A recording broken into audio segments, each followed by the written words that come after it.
Hey guys, in this video I'm going to show you how to download a song or songs from Suno AI via your mobile device. If you find this video helpful, please consider to like this video and subscribe to my channel. In saying that, let's just jump straight into the video. Alright, so what we need to do is open up a web browser and head on over to suno.com.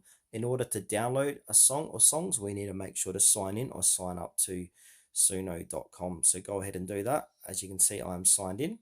From here, we've got a few different ways how to do this. We can go ahead and create a song. So we can put in a song description and click create.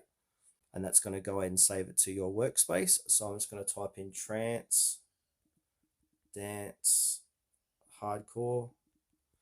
And then from here, I want to go ahead and click on create. Now that's going to go ahead and create that song inside my workspace.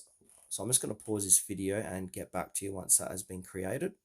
All right, so it's created these songs. You can have a listen, pause it, click on the right song actually. All right, if you like it, you can go ahead and download it. So in order to download any song inside your workspace, click on the three dots there. Make sure to click and hold the three dots, and then you'll have this appear. Then go ahead and click on the download button. That's going to download it to your device. And we've got MP3 or video. I'm going to go MP3. Just make sure you've got a commercial. So if you've got commercial rights, you need to make sure you got that before you can download. From here, go ahead and click on download anyway.